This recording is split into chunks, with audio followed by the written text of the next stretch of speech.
Welcome to this episode of the Sports Detective Podcast Show. My name is James Williams, and today we are going to talk about the winners and losers of the roast of Tom Brady. So, as you guys know, I did a video a few days before the roast of Tom Brady, and it had enough interest where I figured I would do a winners and losers video talking about the roast of Tom Brady.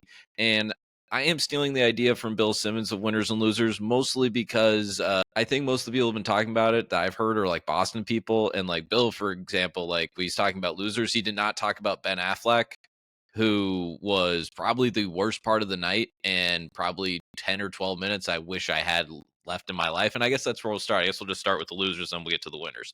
So, right off the bat here, Ben Affleck. Ben Affleck, I don't think Ben Affleck knows what a roast is or maybe ever had watched one in his entire life. Maybe he didn't know he was on a roast. He was basically talking about like this one weird thing online. And it's maybe in Ben Affleck's defense, and this would be the best defense of him that I could give, is maybe he's just not funny. Maybe he's just not funny. I don't know. I think there have been some parts where in his movie career where he is kind of comical, but in this roast of Tom Brady, it was 12 minutes, 10, 12 minutes I wish I would have had back. Second loser, Kim Kardashian. Kim Kardashian was the butt of a few pretty bad burns in this roast. And also, when she came up on stage, she received a massive boo.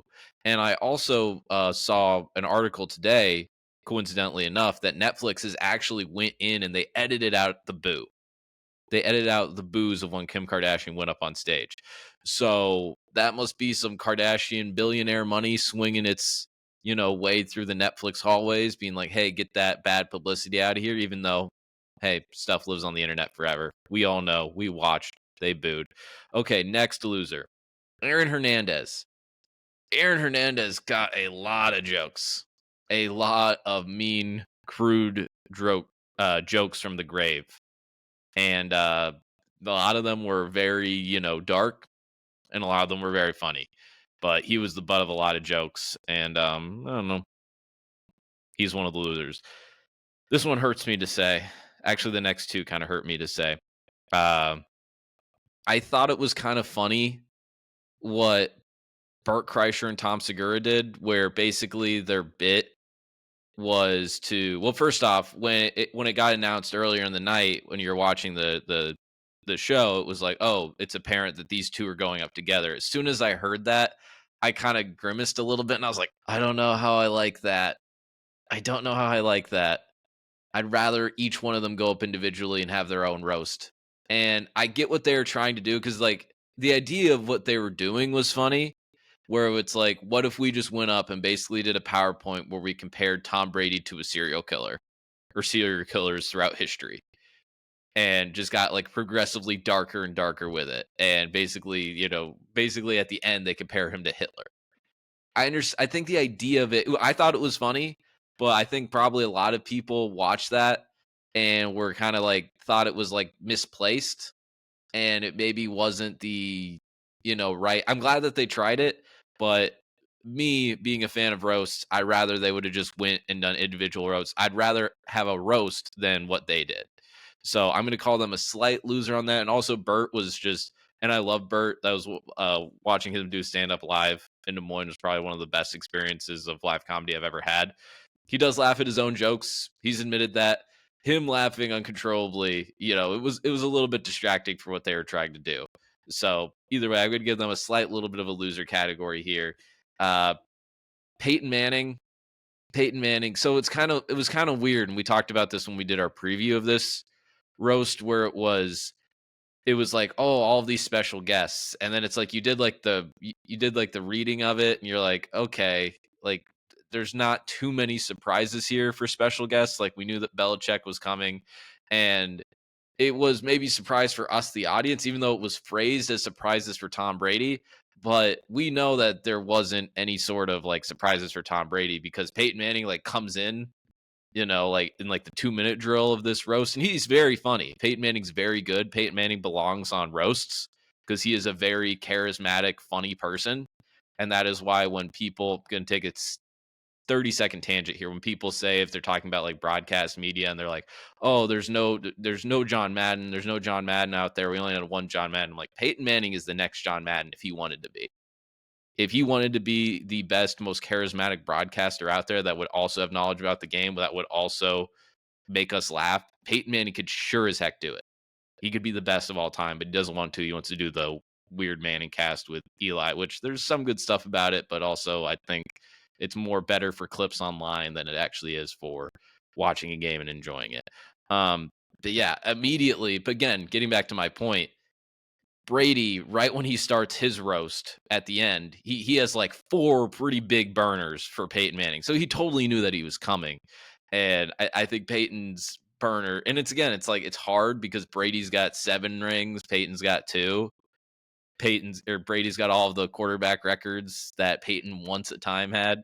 So basically on the football field, Brady's surpassed him in every single way. So it's pretty easy for Brady to just absolutely shit on him. So I'm going to have Peyton Manning as a slight loser.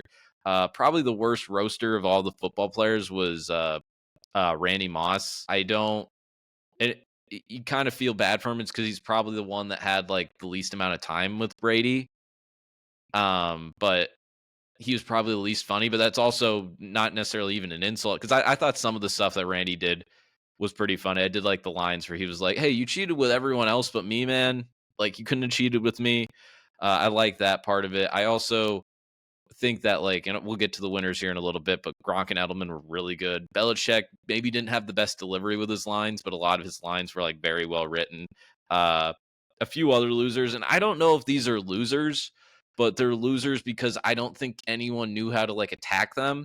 And it's kind of weird how the roast was structured where they had everyone up on stage, but then they like had other people that were like in their own like tables. So there was like the Dana White table that was obviously a thing. There was the Kim Kardashian table that was obviously a thing. And then they put Robert Kraft up in his corner. Oh, speaking of which, I'm going to add a loser. He's also a winner too because he also his roast was pretty funny. Jeff Ross. Jeff Ross roast was really funny, but Brady did come up. He had one massage joke about Kraft, and I'll lead this into talking about Kraft. And Brady immediately comes up and he's like, "Don't you dare talk about Daddy Kraft! Don't you dare talk about Daddy like that! Don't say that S again." And it was like, okay. It was like, okay, we know who's off limits. Nothing was off limits with Brady at all, but there was stuff off limits with other people, other powerful people in the room, like multi-billionaire Robert Kraft. Couldn't do any suck jobs about that slimy lizard. Then Dana White too. He had like some burns about his UFC thing, but just read Dana White's Wikipedia page. There's a lot of nasty things you could roast him about if you want. He also had his own table. And then yeah, we already talked about Kim Kardashian. So that's about all the losers that I thought we had here. Those kind of like parts of the show that I'm not necessarily sure worked. And other parts that like, people were just the butt of their jokes. So Bart Kreischer's liver, I guess, also can be a loser. This too. There was a few awesome burns on that made me laugh pretty hard. All right, let's get to the winners. So these are going to be like mostly like roasters here. I thought Tony Hinchcliffe. I had no idea who this dude was, but he just kind of like did his thing. He pranced onto stage and he like basically took over the show for like 5 minutes when he wrote, like basically went down the line of every single person on the football side and then went down every single line on the comedian side, which I don't think anyone had like really done yet with the show, where they kind of just like went and attacked everybody, and he did that, and it was very, very spectacular. It was very showy. I very much enjoyed it. Tony Hinchcliffe is very much on my radar now. Nikki Glaser, she proved why she gets invited to a lot of these because she's really freaking good and very raunchy, very funny. Nikki Glaser was awesome. Patriots fans. Patriots fans are winners. I think this was the closure on the dynasty that the dynasty doc didn't give you, and Belichick and Brady didn't give you. You kind of had your closure. You had Bill Belichick and Robert Kraft take shots. You had Bill Belichick and Tom Brady take shots. You had Rob Gronkowski spike a shot on the ground. And Patriots fans, it seems like overall, this is kind of like a ending of a chapter for you guys. You have that little bit of closure. So Patriots fans are winners. And I think if you're a Patriots fan, you pretty much watched that and you like laughed and enjoyed it for the most part. Julian Edelman. Julian Edelman was by far, he's another winner. He was by far the best football player roaster. And it was one of those things where you watched him and you watched his delivery and how he, delivered the material. And it's like this dude could probably get a TV job one day and be very good at it. And it's one of those people that you watched him and you're like, oh, that podcast that he's doing is really, really helping his public speaking and talking in front of, a group of people. Cause it was probably, it was the best professional comedian roast of the night. He was very awesome. And he was also in a way a winner because I was kind of watching, I'm like, okay, what are these jokes going to be about Edelman? And I guess that's maybe a critique of the roast a little bit here too, is that most of the famous people just were mostly just famous. Even the comedians, they didn't necessarily have any connections to the Patriots or Brady. They really didn't. So I don't know if a lot of times like the the roasters knew how to like make fun of like a Julian Edelman. They kind of only really knew how to like make fun of like Randy Moss. You don't have any rings. Rob Gronkowski, you're dumb. And they obviously knew the things to roast Brady about and a few things to roast Belichick about. So, but I thought Edelman was really, really good. Netflix is our last winner. Netflix was like this somehow just worked out perfectly for Netflix. It's a night where there's no basketball. I have no idea if there's hockey on. I really don't care about hockey. There's no basketball on. There's no football on. Everything. The Kentucky Derby was over. There's no golf.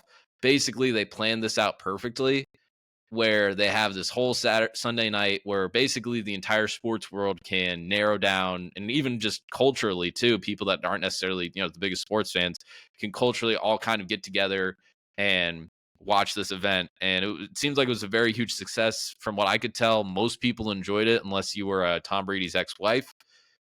Google that if you don't know what I'm talking about.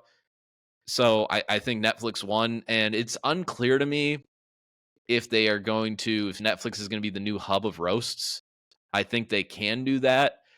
It's almost though it's like you're going to have to be taking like really big swings. I wasn't necessarily locked in at the heyday of roasts, but they did kind of like go away in the late 2010s, but now they seem like they're back. I'm curious who we're going to have next. Maybe we have Ben Affleck, the roast of Ben Affleck, so that he actually knows what a roast is, because he clearly had no idea what a roast was. But I will have another winner here too at the end. Andrew Schultz, he was very funny too, and he definitely had the most gasp jokes towards the end. He had the most gasp jokes where people like where basically he would have like a dirty joke and people would be like, "Oh my god, did he actually say that?" He had like at least like 3 or 4 of those, and I think if people didn't know about him, he definitely put himself on the map here too. But there you have it, guys. That's gonna do it for this episode here today. Thank you very much for watching. I just figured I'd do a winners and losers because I did a original video about this that a lot of people seem to like. So thank you very much for watching. And if you haven't subscribed to the podcast too, hit that subscribe button. If you like this video, hit that like button. That way I know that you actually like this content. And maybe explore the Sports Detective podcast channel page. You might find something else you like. Thank you very much. I'll talk to you next time.